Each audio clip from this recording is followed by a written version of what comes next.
Good morning class 7। अब तक हम लोग 6 चैप्टर्स पढ़ चुके हैं। We have already finish 6 chapter. हम लोगों ने पूरा दिल्ली सल्तनत पढ़ लिया है और 2 चैप्टर उसका कवर था। Third chapter was how was life under Delhi सल्तनत, क्या इम्पैक्ट था उसका, किस तरह का कल्चरल चेंजेस आए, किस तरह की बिल्डिंग्स बनी, म्यूज़िक्स कैसे म्यूज़िक डेवलप हुए, कैसे म्यूज़िकल इंस्ट्रूमेंट्स बने, किस तरह का लैंग्वेजेस डेवलप हुआ। तो ये हमने बहुत डिटेल में पढ़ा। I hope you have watched all those videos. अगर आपने अभी ठीक से नहीं देखा है तो you have still time, videos are there, video links are there, you can go and watch those videos on YouTube. आप वहाँ देख सकते हैं। और you after watching the video do care to read the book as well. आप book भी पढ़ें ध्यान से, सिर्फ वीडियो आप देख लें 1-2 बार, फिर बुक पढ़ें, फिर वीडियो देखें, then you attempt the questions. तो 7 क्लास थोड़ा सा लेज़ी हो गया है, बार बार मैं कहता हूँ। आप थोड़ा सा बकअप, मतलब आप थोड़ा सा एनर्जाइज होइए and you start doing works. अब हम लोग चैप्टर 7 में आ गए हैं। चैप्टर 7 का नाम है विजयनगर एंड बहमानी किंगडम्स। ये 2 किंगडम्स हैं, इसके बारे में पढ़ना है। एक चैप्टर है, बहुत इंपॉर्टेंट चैप्टर है। देखिए, ये ऑलमोस्ट हिस्ट्री आपका यहाँ पे फिनिश हो जाएगा इस चैप्टर पे। उसके बाद जो है मुग़ल्स है, arrival of Mughals and all that. तो ये हम लोगों ने 6 क्लास में 5 क्लास में पढ़ा है, तो बहुत ज़्यादा मैं उसमें डीप में नहीं जाऊँगा, वो आपको रिकॉल करना होगा। तो ये लास्ट समझिए इम्पॉर्टेंट चैप्टर है इसका। न्यू फ्रेश जो नॉलेज हम लोग ले रहे हैं उसमें ये इम्पॉर्टेंट है, जो बचा रह गया, Vijayanagara and Bahmani kingdoms. Actually जब दिल्ली सल्तनत कमज़ोर होने लगा था 1300 के मिड के बाद, 1330 के बाद जब वो कमज़ोर होने लगा था, वीक होने लगा था, तो उसके बाद साउथ इंडिया में, क्योंकि दिल्ली ऊपर है, आप इंडिया का मैप देखेंगे तो इस टाइप का अभी इंडिया का मैप है। ये पहले तो यहाँ तक था इंडिया का मैप, ये था, इधर भी था, ये बांग्लादेश भी था, ये सब था। It was all in India these alls. तो यहाँ पे दिल्ली था, तो यहाँ से रूल करते थे लोग। कैपिटल वाज दिल्ली या आगरा। ये जो पोर्शन है साउथ इंडिया का इसको रूल करना बहुत आसान नहीं था, क्योंकि यहाँ से डिस्टेंस बहुत ज़्यादा था। अलग तरह का लैंग्वेजेस था यहाँ पे, अपने रीजनल लैंग्वेजेस थे, कन्नड़ा था, तमिल था, तेलुगु था, मलयालम था, और बहुत अलग तरह का कल्चर था। और इन्होंने कब्ज़ा किया, अपने गवर्नर्स वगैरह को भेजा, बहुत सीरियसली नहीं लिया। बाद में मुग़ल के वक्त में काफ़ी पोर्शंस पे इस पर कब्ज़ा हुआ था, फिर बाद में वो कब्ज़ा भी हटा। तो ये जो पोर्शन है, ये जो साउथ का जो पोर्शन है, इसके नीचे जो आएंगे हम लोग, इसके नीचे वाले पोर्शन में ये ऐसे जो पोर्शन है, यहाँ पे नदी वगैरह है बहुत सारी। आप नर्मदा और महानदी के जो नीचे आ जाएंगे, इधर नर्मदा नदी है, यहाँ से नर्मदा का माउथ जो है वो अरेबियन सी में है। ये यही 2 माउथ रिवर है, जिसका one of the river is Narmada, जिसका माउथ अरेबियन सी में है। इससे आप नीचे आएंगे नर्मदा से, फिर यहाँ पे नदी है आपको, बहुत इंपॉर्टेंट रिवर है कृष्णा, और यहाँ पे फिर है आपका गोदावरी, कृष्णा और तुंगभद्रा। ये जो लोकेशन है ये है। और इससे नीचे आप आएंगे, तुंगभद्रा से नीचे ये है Narmada, and this is Tungabhadra and this is Krishna. तो ये तुंगभद्रा से नीचे आएंगे, और ये नर्मदा और तुंगभद्रा के बीच में 2 किंगडम जो है, जब दिल्ली सल्तनत वीक हो रहा था तब यहाँ पे ग्रो किया है। ये था बहमानी और ये था आपका विजयनगर डायनेस्टी, जिसका कैपिटल था हम्पी। ये एरिया है, आप लोकेशन पहले समझ लीजिए। 1300 के बाद ये 1560, 1530 तक, 40 तक चला है ये नर्मदा से नीचे आएंगे तो यहाँ तक, यहाँ तुंगभद्रा तक बहमानी किंगडम था, उसके नीचे विजयनगर था। अब ये गोवा जो है, ये कभी विजयनगर का पार्ट रहा, यहाँ पे गोवा है, गोवा से नीचे आ जाएंगे। तो गोवा कभी विजयनगर का पार्ट होता था, कभी बहमानी का। और ये जो एरिया है, इसको बोलते हैं रायचूर दोआब। बहुत इंपॉर्टेंट है समझना, दोआब उस लैंड को बोलते हैं विच इज़ वेरी फर्टाइल। तो ये एक तरफ से कृष्णा नदी है, एक तरफ से तुंगभद्रा। ये एरिया जो है, ये नदी के मिट्टी की वजह से ये काफ़ी ज़्यादा फर्टाइल था। फर्टिलिटी तो मेन चीज़ वहाँ पे उस टाइम में जो था, एग्रीकल्चर था, खेती बहुत अच्छी होती थी, तो बहुत अच्छा टैक्स कलेक्शन होता था। तो इस एरिया के लिए बहुत लड़ाई होती थी, रायचूर दोआब के लिए। बहुत इंपॉर्टेंट है ये दोनों लोग इसके लिए लड़ते रहे। तो कभी उनके कब्ज़े में चला गया बहमानी के, कभी इनके कब्ज़े में चला गया। तो हम लोगों को इस चैप्टर में दोनों के बारे में थोड़ा थोड़ा पढ़ना है, थोड़ा इनके बारे में पढ़ना है, थोड़ा इनके बारे में पढ़ना है। ये जो आपको चला है, ये 200 कुछ ईयर्स तक ये चला है विजयनगर, और फिर आप बहमानी को देखेंगे और वो भी आपका काफ़ी दिन रूल हुआ है। उसमें एक बहुत इम्पॉर्टेंट लीडर हुआ है यहाँ पे महमूद गवान। ये बहमानी डायनेस्टी का नहीं था, बाहर से आया था, लेकिन बहमानी किंगडम में सबसे इन्फ्लुएंशियल, सबसे अच्छा काम इन्होंने किया महमूद गवान ने। He came from I think Persia, या अभी हम लोग डिटेल में पढ़ेंगे। ये बाहर से आए थे और लेकिन धीरे धीरे ये ट्रेडर थे और एक बिजनेसमैन थे, और धीरे धीरे इन्होंने इस किंगडम में अपनी इतनी पहुंच बना ली कि प्राइम मिनिस्टर बन गए, और उसके बाद धीरे धीरे यही डिफैक्टो रूलर बन गए, और इन्होंने बहुत सारा चेंजेस किया। बाद में इनको नोबल्स ने कॉन्स्पिरेसी करके मार दिया, एग्जीक्यूट कर दिया। तो ये इनके बारे में थोड़ा डिटेल में पढ़ना है, what was the changes that were done here. यहाँ पे एक बहुत बड़े राजा हुए हैं जिसको हम लोग बोलते हैं श्री कृष्ण देवराया। ये बहुत इंपॉर्टेंट राजा हैं, कृष्ण देवराया, कृष्ण देवराया, इनके बारे में पढ़ना है हमको डिटेल में। ये सबसे इम्पॉर्टेंट, इस विजयनगर डायनेस्टी के सबसे इम्पॉर्टेंट, एक्चुअली में साउथ में इस एरिया में विजयनगर डायनेस्टी में राजा को राया बोलते थे, राया। जैसे कहीं पे बोलते हैं ना सुल्तान, कहीं पे बादशाह, कहीं पे बोलते हैं फ़ैरोज़, कहीं पे पातशाह बोलते हैं, तो कहीं पे बोलते हैं राणा, तो यहाँ पे बोलते थे राया।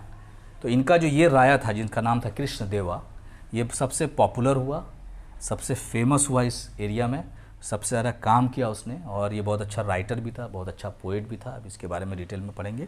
और एक कैरेक्टर है बहुत इंपॉर्टेंट जिसका आप लोग कार्टून में पढ़ते होंगे, तेनाली रामा,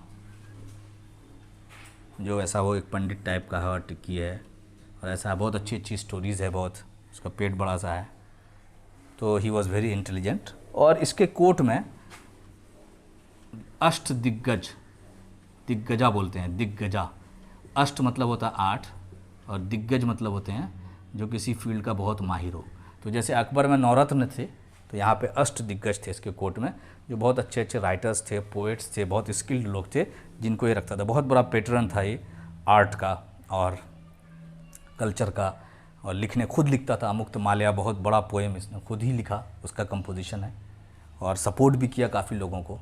जनन देव, नामदेव, ये सब इसी के टाइम में सब सेंट्स ग्रो किए, और किताबें लिखी गई, वेदा का कमेंट्री लिखी गई वेदा पे, वो भी बहुत फेमस है, तो हम लोग पढ़ेंगे। तो ये विजयनगर का है, विजयनगर का कैपिटल है हम्पी, और ये साउथ के पोर्शन में है। इसमें सबसे इम्पॉर्टेंट है कृष्ण देवराया, उनका काम। उसके बाद उसमें एक चीज़ और है, उनका एडमिनिस्ट्रेटिव स्ट्रक्चर भी बहुत इंपॉर्टेंट, जो अभी तक दिखता है वहाँ पे, नाडू, अस्थला, ये सब उन्होंने बनाया। इस तरह से डिफरेंट बहुत अच्छे से एडमिनिस्टर किया। One of the richest kingdom था उस टाइम में दुनिया का, और फॉरेन ट्रेड भी बहुत ज़्यादा था, पोर्टुगीज़ से रिलेशन था, डच से था, ब्रिटिश से था, और फैक्ट्रीज़ थी बहुत बड़ी बड़ी, शिप बिल्डिंग की फैक्ट्री थी, इंडस्ट्री भी ग्रो करने लगा था यहाँ पे, इनके रिजीम में ग्रो किया। इस विजयनगर डायनेस्टी में ट्रेड करते थे, पूरा अरबियन, पर्शियन, सबसे ट्रेड था इनका। पोर्टुगीज़ को बहुत सारा port, 300 different, more than 300 ports था सिर्फ इस एरिया में, और इस पे, इस लाइन पे, मालाबार कोस्ट पे सब कब्जा करना चाहते थे, क्योंकि ये बहुत क्लोज था, यूरोप से ट्रेड करने के लिए बहुत आसानी होती थी। तो गोवा के लिए भी बहुत झगड़ा होता था यहाँ पे। तो ये विजयनगर वैसा किंगडम है, डिफरेंट शिप बिल्डिंग फैक्ट्रीज थी, ये सब शिप बिल्डिंग यहाँ पे होता था, शिप बनता था। और बहमानी में जो आप जाएंगे तो यहाँ पे आपने सुना होगा नाम गोल गुंबद, गुंबज भी बोलते हैं, गुंबद भी बोलते हैं। ये ऐसा गोल गुंबद है बहुत बड़ा, जो लार्जेस्ट गुंबद जिसको बोलते हैं, जो डोम बोलते हैं, वो लार्जेस्ट जो है किसी मॉस्क में, वो दैट इज़ ये बीजापुर में है गोल गुंबद। उसके बाद आपको Charminar, Hyderabad, when you go to Hyderabad you will see Charminar. तो चार मीनार भी इसी डायनेस्टीज़ में, जो डायनेस्टीज़ ने यहाँ रूल किया है बहमानी किंगडम, उसी के ड्यूरेशन में बना है। मदरसा बना बीदर में काफ़ी काम हुआ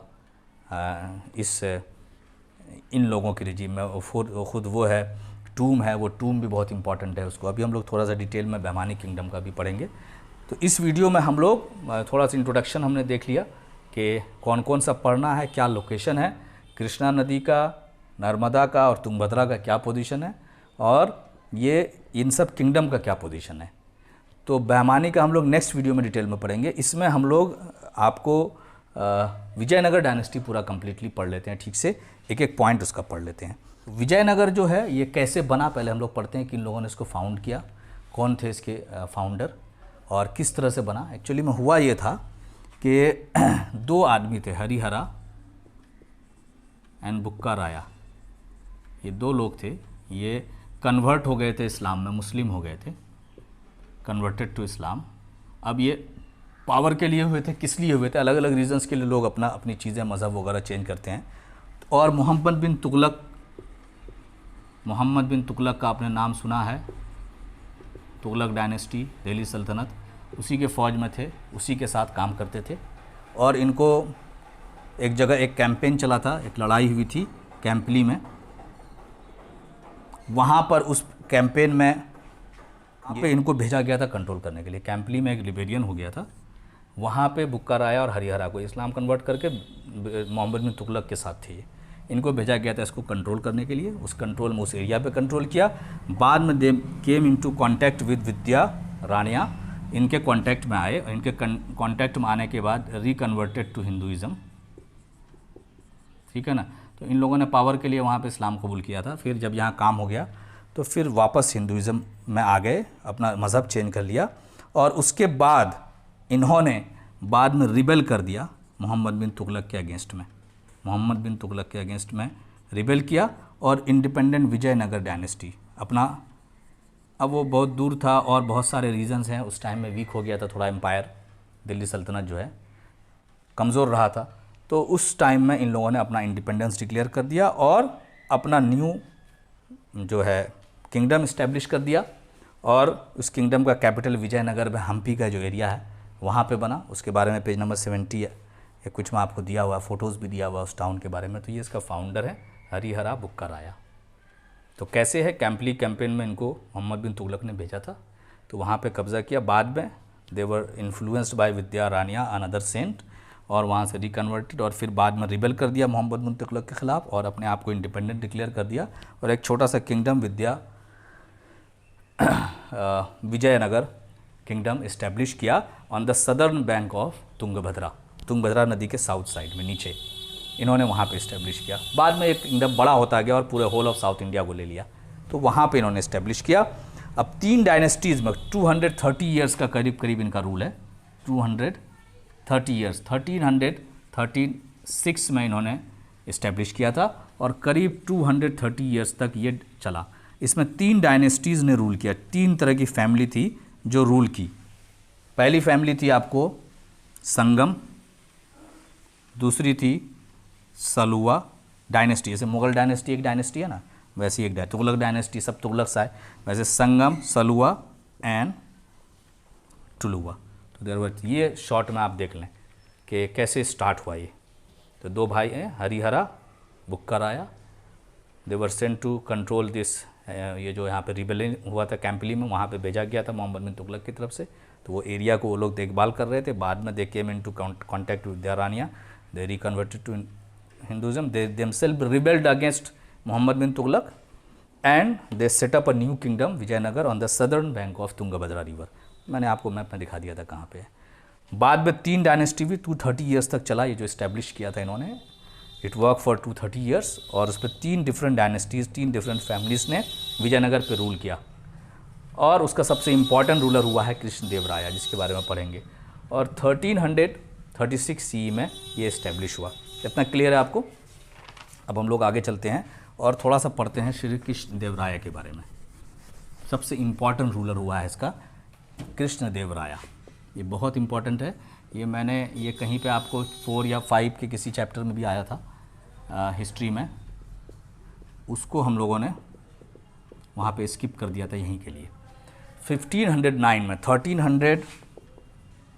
1330 कुछ में ये आपका एम्पायर बना है, 36 में ये किंगडम बना है सॉरी।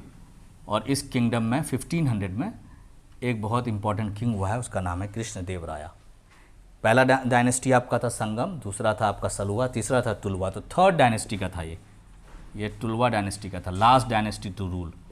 इनके बाद ही ये जो विजयनगर डायनेस्टी है वो ख़त्म हो गई इनके मरने के बाद। वो रामा राया आया, वो उसको फिर हरा दिया गया डेक्कन में, हम लोग पढ़ेंगे डिक्लाइन। तो ये तुलवा डायनेस्टी का था, सबसे इम्पॉर्टेंट है। ये बहुत अच्छा फाइटर था, ही वॉज अ सक्सेसफुल वॉरियर था, फाइटर था, बहुत अच्छा फाइटर था, बहुत अच्छा प्लानर था, खुद लड़ना भी और प्लानिंग करना भी जानता था। और इसने किसको किसको डिफीट किया? इसने डिफीट कर दिया था आपको बहमानी किंग को करके वो रायचूर दोआब वाले रीजन पे कब्ज़ा किया। उसके बाद ओडिशा को, जो उड़ीसा था, उसका कुछ एरिया कैप्चर किया, तो काफ़ी एरिया फैला लिया था इसने। उसके बाद इसका इम्पॉर्टेंट है कि रायचूर दोआब के, ये रायचूर दोआब जो था, रायचूर का जो एरिया है श्री कृष्णा नदी और तुंगभद्रा के बीच का जो एरिया, वेरी फर्टाइल लैंड, कोई भी फर्टाइल लैंड को दोआब, वहाँ टैक्सेशन ज़्यादा होता है, ज़्यादा इनकम होता है वहाँ पे। तो रायचूर का जो एरिया है उस पर कभी कब्ज़ा रहा बहमानी का और कभी कब्ज़ा रहा विजयनगर डायनेस्टी का। तो ये जो किंग था इसने भी रायचूर दोआब पे, इसका मतलब बहुत बहमानी से ज़्यादा ताकतवर था इस वक्त, तो रायचूर दोआब पे भी कब्ज़ा किया इसने। और करीब करीब होल ऑफ साउथ इंडिया पे, होल ऑफ पहला किंग था, कहा जाता है कि पहला किंग है कि जिसका होल ऑफ साउथ इंडिया में ना अलग अलग तरह के लैंग्वेजेस है, तेलुगु है, तमिल है, मलयालम है, तो अलग अलग लैंग्वेजेस यूज़ होता है यहाँ पे। अब कन्नड़ है, तो कभी बहुत कम रहा है कि हर लैंग्वेज वाले पे एक आदमी का रूल हो। ये विजयनगर के टाइम में, कृष्णदेवराय विजयनगर डायनेस्टी के टाइम में, कृष्णदेवराय के टाइम में ऐसा हुआ कि ये अलग अलग कल्चर के लोग, साउथ में भी जो अलग अलग कल्चर है, अलग अलग लैंग्वेजेस है, सब के लोग अंडर वन रूल आ गए थे, अंडर वन किंगडम आ गए। This happened for the first time in Krishnadevaraya's time, ठीक है, इसके रूल के टाइम में ऐसा हुआ था। तो अब इसमें जो इनका और क्या है इम्पॉर्टेंट, तो इन्होंने कहा कि डोमिंगो पेज एक बहुत बड़े राइटर हैं, हिस्टोरियन, वो लिखते हैं कि ये बहुत ज़बरदस्त राजा था ये, और ये आर्ट लवर था, पोएट था, राइटर था, बहुत अच्छा फाइटर था ये, और इसने विजयनगर को, जो हम्पी टाउन है, विजयनगर का जो एरिया है और कैपिटल जो जगह है हम्पी, इसको दुनिया में, Vijayanagara was one of the most important city in the world at the time. It was a very rich city, बहुत रिच सिटी था और बहुत अच्छे से रूल कर रहा था, बहुत पावरफुल था ये, बहुत पैसा था इस सिटी में। ये जो किंगडम है उस टाइम में थ्राइविंग था, बहुत अच्छा बिजनेस था, इंडस्ट्री था। कृष्णदेवराया के टाइम में it was the peak of this Vijayanagara dynasty. तो इम्पॉर्टेंट रूलर्स इंडिया को याद कीजिए तो उसमें आप कृष्णदेवराया का नाम भी आपको लेना पड़ेगा, इतना इम्पॉर्टेंट हो गया था। एडमिनिस्ट्रेशन कैसे करता था ये, एडमिनिस्ट्रेशन में क्या क्या किया, सिर्फ जंग जीता या कुछ और भी किया? तो कृष्णदेवराया का एडमिनिस्ट्रेशन था कि इसने इम्प्रूव किया, क्या क्या इम्प्रूव किया, इसने एग्रीकल्चर के लिए इम्प्रूव किया, एग्रीकल्चर के लिए बहुत सारे फॉरेस्ट वगैरह को क्लियर किया, कैनाल्स बनाया, डैम्स बनाया, कैनाल्स बनाया, टैंक्स बनाया, मतलब इरिगेशन के लिए बहुत सारा काम किया उस एरिया में इसने। He did many kinds of different work for properly, क्योंकि ये एग्रीकल्चर को बहुत अच्छा, बहुत सपोर्ट किया, उसको जितने हेल्प की ज़रूरत थी स्टेट की वो सारा हेल्प दिया इन्होंने खेती किसानों को। उसके बाद फॉरेनर से कैसा रिलेशन था, तो फॉरेनर्स में आपको इनका रिलेशन बहुत ही अच्छा था पोर्टुगीज़ से, पोर्टुगल के लोगों से बहुत अच्छा रिलेशन था, कुछ पोर्ट्स भी उनको दिया हुआ था, कुछ एरिया भी उनको दिया हुआ था और उससे बहुत अच्छा रिलेशन था, बिजनेस चलता था, अच्छा इनकम होता था। उसके बाद एक बहुत अच्छी चीज़ थी कि he was a great patron of art and learning. Patron हम लोगों ने पढ़ा है पहले। पैट्रन मतलब होता है किसी को मॉनिटरली सपोर्ट करना, जैसे राइटर्स होते हैं, पेंटर्स होते हैं, इनको हम लोग मॉनिटरली पैसे से सपोर्ट करते हैं, उसको बोलते हैं पैट्रोनाइजिंग। ठीक है, आप अपना काम कीजिए, आपका पूरा खर्चा जो है हम उठाएंगे। तो उस टाइम में राजा महाराजा ये करते थे। ही was a great patron of art and learning. अब कितना मतलब फेमस था कि उसके कोर्ट में हम लोग और अभी पढ़ेंगे। इन्होंने खुद बहुत अच्छा पूरा बहुत लॉन्ग पोएम लिखा, अमुक्त मर्यादा, बहुत बड़ा है। इन्होंने लिखा long poem written by Krishnadevaraya. उसने लिखा था कि कैसे how a king should rule, king को कैसा होना चाहिए। फिर इसी के रिजीम में आपको अष्ट दिग्गजा होते हैं। दिग्गज मतलब होता है दिग्गज, किसी चीज़ का एक्सपर्ट, और अष्ट मतलब आर्ट, इसी के इसमें थे। बहुत फेमस थे उसमें तेनालीरामा का स्टोरी भी आपको सुनाया गया है इसमें। एक स्टोरी है, कौन सी चीज़ सबसे बुरी लगती है, कौन सी अच्छी, बाद में कार्टून आप पढ़ लीजिएगा, नेट पे भी बहुत सारी अवेलेबल है ये। तो he himself wrote Amuktamalyada, great poem about how a king should rule. तो ये he was a great patron of art and learning. Krishnadevaraya ने क्या क्या किया, विजयनगर को कितना रिच बना दिया। सबसे इंपॉर्टेंट की हम लोग पढ़ते हैं जनरल स्ट्रक्चर कैसा था वहाँ पे, जो विजयनगर डायनेस्टी है उसमें हम लोग पढ़ते हैं कि जनरल एडमिनिस्ट्रेटिव स्ट्रक्चर कैसा था। एडमिनिस्ट्रेटिव स्ट्रक्चर, अब एक क्वेश्चन आता है, administrative structure of Vijayanagar dynasty. Vijayanagara में रूल कैसे होता था, जैसे किंग होता था उसने कैसे डिफरेंट पार्ट्स में डिवाइड किया हुआ था अपने किंगडम को। तो सबसे ऊपर था kingdom which is ruled by राया, इसका हेड होता था राया, ठीक है, राजा बोलते थे। और फिर whole kingdom was divided by different mandals, अभी भी मंडल यूज़ होता है, मंडलम जिसको बोलते थे स्टेट, प्रोविंसेस, ठीक, सूबा जिसको बोलते हैं, मुग़ल में अलग था, दिल्ली सल्तनत में अलग था। और then each state was divided into nadus, स्थल बोलते हैं नाडूज, मंडलम को आप कोट्टम भी बोलते हैं, ठीक है। तो each province was then divided by nadus, nadus हो गया आपका डिस्ट्रिक्ट्स, ठीक है ना, जैसे बिहार है, पूरा इंडिया डिवाइड हो गया 29 स्टेट्स, 28 स्टेट्स में। और फिर हर स्टेट डिवाइड हो गया अलग अलग डिस्ट्रिक्ट्स में से। बिहार में बहुत सारे डिस्ट्रिक्ट्स हैं, अररिया इज़ अ डिस्ट्रिक्ट। अब ये हर डिस्ट्रिक्ट जो है, every district was divided into sthalas, ये बहुत सारा सब डिस्ट्रिक्ट, इसको सब डिवीज़न बोलते हैं, उस तरह से डिवाइडेड था। और फिर जो सब डिवीज़न है, हर सब डिवीज़न में गाँव आते थे, ग्राम आते थे, विलेजेस। तो ये एक क्वेश्चन आता है, वहाँ पे एकता, शिक्स और क्या क्या पढ़ा था हमने, कहीं पे सूबा, और फिर उसके बाद अलग अलग तरह के एडमिनिस्ट्रेटिव यूनिट्स हैं। जो विजयनगर डायनेस्टी में जो जनरल आपको डायनेस्टी चली, एडमिनिस्टर हुई, उसमें एडमिनिस्टर में उस सबसे ऊपर किंगडम होता था राया, उसके बाद बहुत सारे मंडल्स होते थे जिसको कोट्टम्स भी बोलते हैं, अभी भी मिलेंगे आपको वहाँ पे नाम उस तरह के। प्रोविंसेस होते थे, स्टेट्स में, पूरा किंगडम स्टेट्स में डिवाइडेड था। Each state, each Mandal was divided into multiple nadus, बहुत सारे नाडूज थे। फिर ये बहुत सारा मंडलम हो गया, बहुत सारा, हर मंडल में फिर बहुत सारा नाडूज हो गया, हर नाडूज में फिर बहुत सारा स्थल हो गया, और हर स्थल में बहुत सारे ग्राम हो गए। This was the administrative unit, administrative structure of Vijayanagar dynasty in general, not only in Krishna Devaraya's time, आसपास भी उसके यही स्ट्रक्चर चलता रहा। उससे पहले में भी हल्का फुल्का कहीं कहीं पे चेंज हुआ, अदरवाइज ये ऐसा ही चलता रहा था।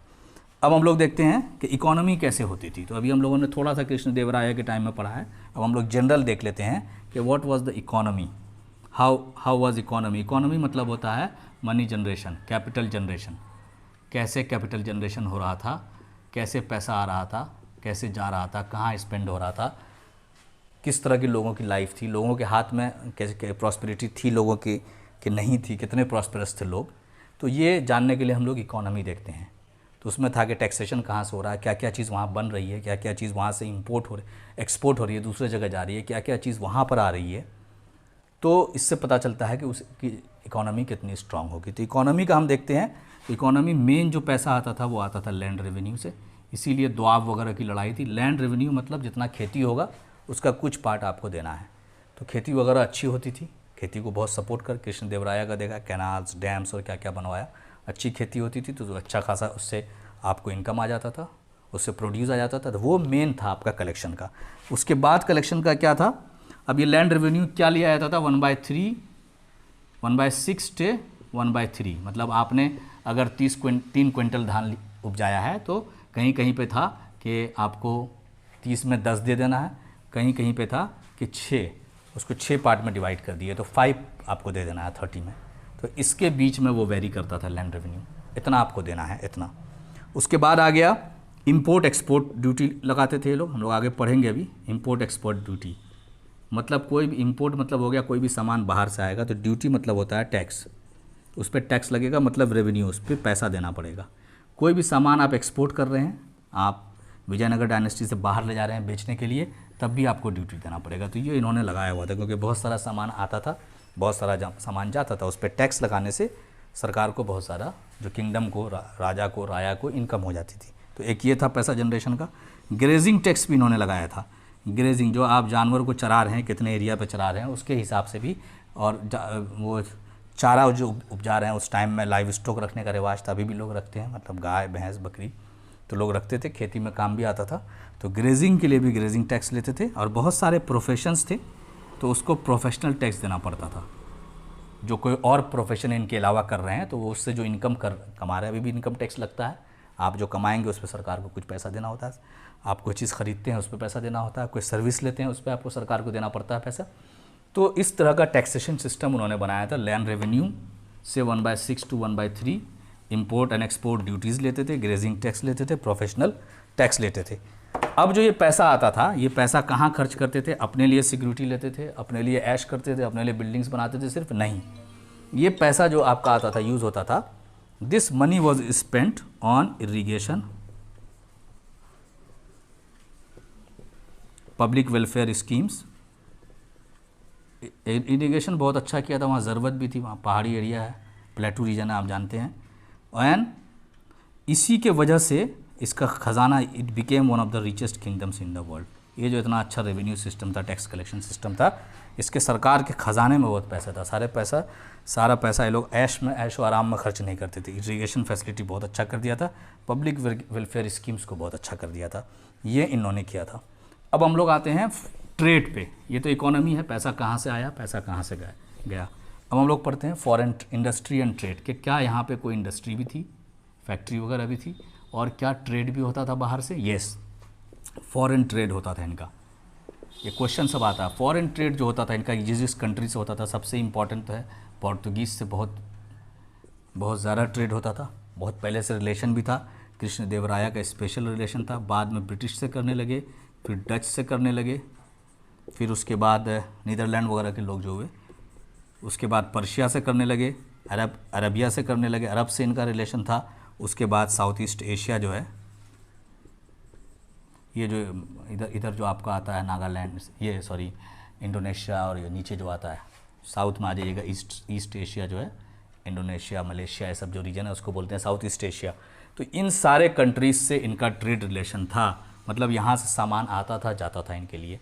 फॉरेन ट्रेड करते थे। क्यों फॉरेन ट्रेड होता था? क्योंकि 300 से ज़्यादा पोर्ट्स था इनका, ढेर सारा पोर्ट्स था। इस एरिया पे कब्ज़ा है, यहाँ से अगर तुंगभद्रा नदी के नीचे ये सारा पोर्ट्स, कालीकट बहुत बड़ा पोर्ट था यहाँ पे, ये सारा मालाबार कोस्ट, इधर आपका कोरोमंडल कोस्ट, सब पे कब्ज़ा था इनका। तो ये बहुत एक्सेस इन लोगों को आने जाने में, शिप से आते थे तो बहुत आसानी होती थी।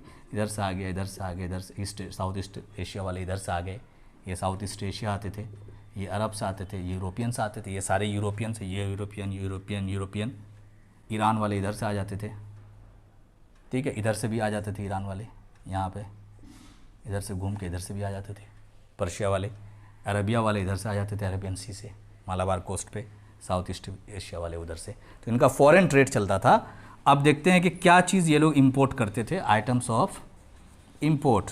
पहले देख लेते हैं एक्सपोर्ट, यहाँ से क्या क्या सामान जाता था इस एरिया से। ये जो एरिया है, ये जो विजयनगर डायनेस्टी का एरिया, यहाँ से क्या क्या सामान पूरी दुनिया में चारों तरफ जाता था, क्या क्या सामान का बहुत ज़्यादा डिमांड था। तो आप देख लेंगे स्पाइसेस का बहुत डिमांड था, मसाला, बहुत खुशबूदार मसाला यहाँ पे मिलता है। सैंडलवुड का बहुत इंपॉर्टेंट डिमांड, बहुत ज़्यादा डिमांड था। सैंडलवुड मतलब होता है चंदन की लकड़ी जिसमें खुशबू आती है। उसके बाद कॉटन क्लोथ्स का बहुत ज़्यादा डिमांड था, जो यहाँ पे बनता था, यहाँ पे कपास होता था बहुत ज़्यादा, तो उसका डिमांड था। उसके बाद आपको राइस, यहाँ का राइस जाता था बाहर, आयरन जाता था यहाँ से बाहर, माइनिंग होती थी, चीनी जाता था, शुगर, गन्ना बहुत होता था, और उसके बाद यहाँ से सॉल्ट भी जाता था, नमक भी जाता था। इतनी चीज़ें, 7 इंपॉर्टेंट थिंग्स, ये मेन चीज़ें, और भी चीज़ें जाती थी। ये चीज़ें एक्सपोर्ट होती थी। एक्सपोर्ट मतलब ये बाहर जाती थी, आउट। इस पे सरकार को ड्यूटी भी मिलती थी। जितना सामान, ये बाहर में बहुत डिमांड था, दूसरे कंट्रीज़ में, पोर्टुगल में, ब्रिटेन में, डच में, पर्शिया में, अरबिया में, साउथ ईस्ट एशिया में cotton clothes, spices, sandalwood, rice, iron, sugar, ये सब यहाँ से जाता था। आता क्या क्या था, इंपोर्ट क्या क्या होता था, तो वो देख लेते हैं। इंपोर्ट जो होता था, इंपोर्ट मतलब होता है दूसरी कंट्री से आखिर यहाँ पे भी कुछ आता था कि सिर्फ जाता था। तो इंपोर्ट में हॉर्सेस इंपोर्ट होते थे, हॉर्सेस वॉर में यूज़ होते थे, ट्रैवलिंग में यूज़ होते थे, बड़े बड़े, गाड़ी वही थी, समझिए मोटरसाइकिल उस टाइम की हॉर्सेस थी, तो काफ़ी डिमांड था उसका, हॉर्सेस थे। उसके बाद आइवरी का होता था एंड सिल्क का होता था, जो चाइना वगैरह से और जगह से आता था। तो ये इंपोर्ट होता था, इस पर भी ड्यूटी मिलती थी सरकार को, टैक्स मिलता था, और ये एक्सपोर्ट होता था बहुत। उसके अलावा क्या काम था, क्या कुछ इंडस्ट्री भी थी, येस। तो ये फॉरेन ट्रेड हम लोग पढ़ रहे हैं, ट्रेड क्यों इतना फ्लोरिश हुआ।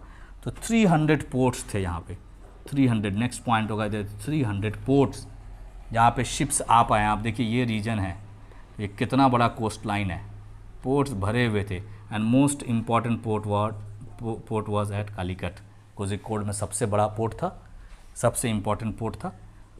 और उसके बाद इंडस्ट्री भी थी यहाँ पे, सिर्फ ये नहीं था कि यहाँ पे सिर्फ सर्विस था, इंडस्ट्री भी थी, चीज़ें बनती भी थी। इंडस्ट्री में क्राफ्ट्स वर्क बहुत था, क्राफ्ट वर्क, मेटल का सामान, क्राफ्टिंग, ये सब होता था।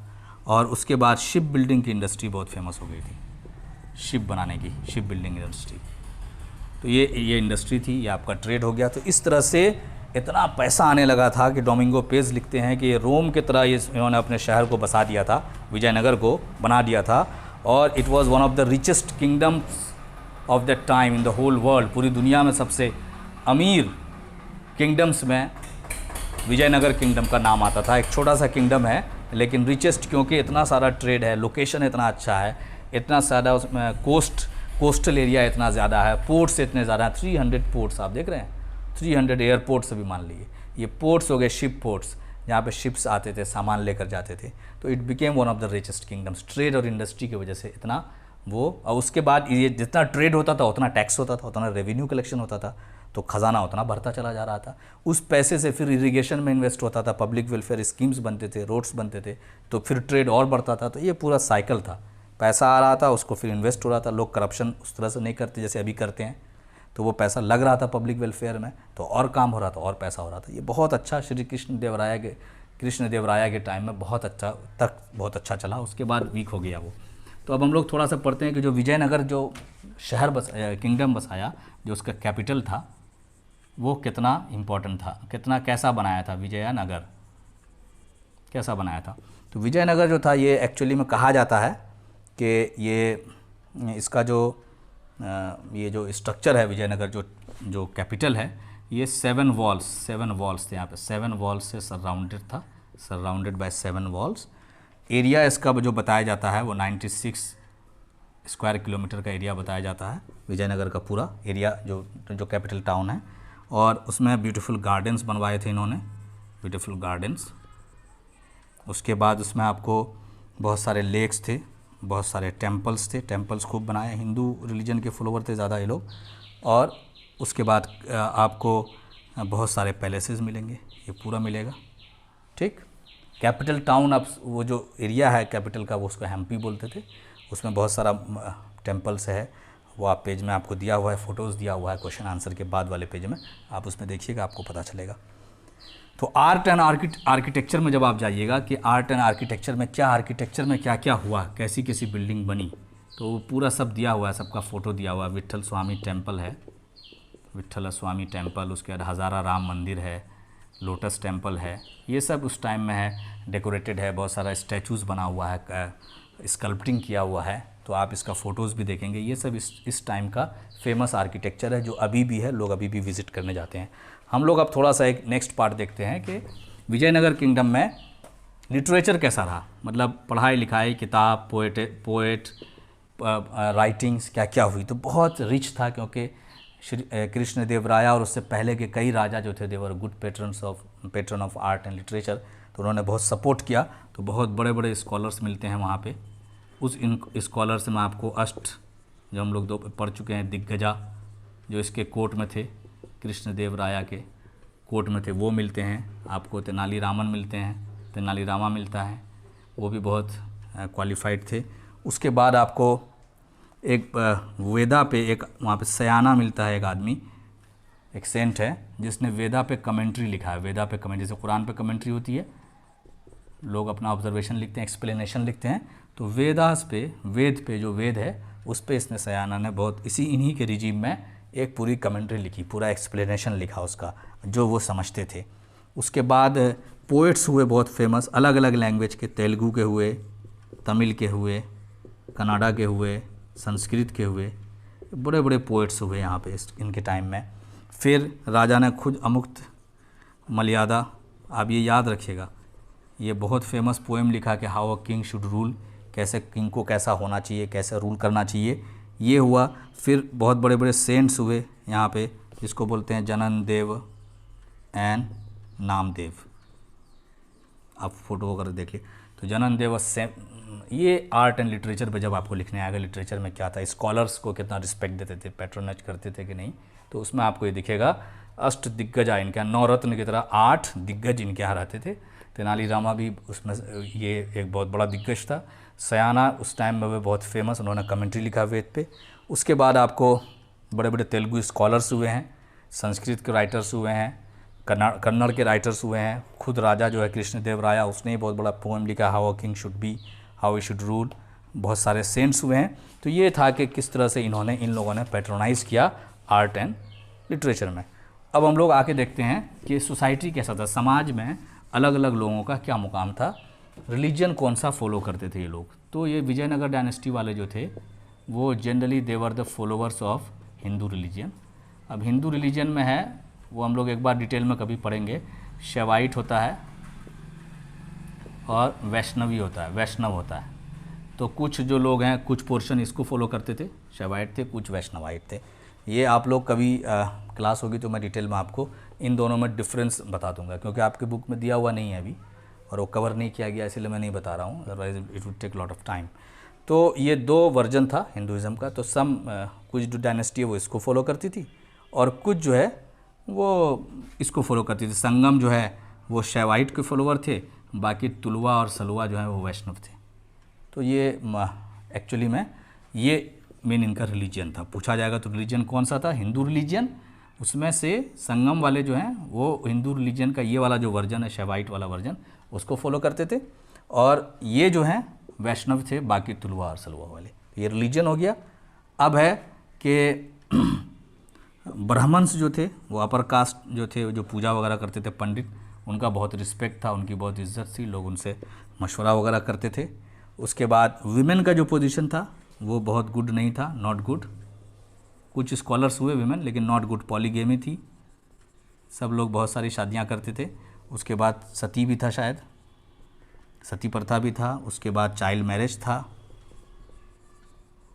ये सब कंडीशन था जिससे कह सकते हैं कि सोसाइटी में, विजयनगर डायनेस्टी की सोसाइटी में वीमेन का बहुत ज़्यादा अच्छा मुकाम, बहुत अच्छी कंडीशन नहीं थी। हाँ, कुछ वीमेन हुई हैं, जैसे थिरुमलम्मा और हमअम्मा, ये सब पोएटेस हुई हैं, और भी वो गंगा देवी वगैरह हुई हैं, ये सब हुई हैं कुछ वहाँ पे।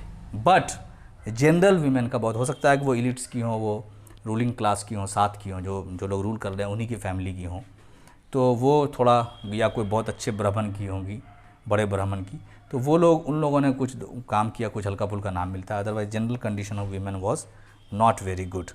डिक्लाइन कैसे हुआ है, तो 1565 में जब कृष्णदेवराया एक्सपायर कर गए, आफ्टर हिज डेथ, वहाँ पे बने रामा राया। और रामा राया को उसके बाद वो वीक होता चला गया, उतना अच्छा कोई एम्पेरर नहीं आया, किंग नहीं आया, राया नहीं आया। 365 CE में एक तालिकोटा बैटल हुआ, तालिकोला बैटल। उस बैटल में इनको हरा दिया गया और इनका पूरा सिटी जो है, the whole city was destroyed. ये आप देखेंगे पेज नंबर आपके 64 में है, battle of Talikota 1565, Deccan kingdoms defeated in 1565।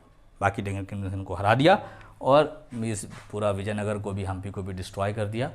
And ये जो विजयनगर डायनेस्टी है उसका एंड हो गया 1565 में। 1526 में मुगल्स आए थे, 1565 में डेक्कन्स ने इनको एंड कर दिया। तो इसमें श्री कृष्ण देवराया कौन से पोर्शन में ये विजयनगर डायनेस्टी है, तुंगभद्रा, इसमें इंपॉर्टेंट है रायचूर दोआब, इसमें बहमानी किंगडम से उनका झगड़ा है इसी एरिया को लेके। फिर इसमें पोर्ट्स हैं, इनका सबसे इम्पॉर्टेंट रूलर है कृष्णदेवराया। उसके बाद कालीकट इम्पॉर्टेंट पोर्ट है इनका, ये लोग क्या क्या इंपोर्ट करते थे, क्या क्या यहाँ से एक्सपोर्ट होता था, किस किस कंट्री से इनके रिलेशन थे, और पहली बार कैसे तेलुगु कन्नड़ सब लोग एक साथ आ गए, और हिंदू इनका रिलीजन था, और अलग अलग उसमें डिफरेंट इसको फॉलो करते थे ब्रांचेस को। तो ये हम लोगों को क्लियर होना चाहिए। ये इंपॉर्टेंट डायनेस्टी है। ये कब की है, जब दिल्ली सल्तनत थोड़ा सा अपने लेटर स्टेज में पहुंच गया था और मुगल्स आने वाले थे। ये 200 साल का, वो जो 1300 से 1500 के आसपास का है, 1330 से 1565, उसके बीच का पीरियड है, 230 ईयर्स का। उस पीरियड में ये लोग हुए थे।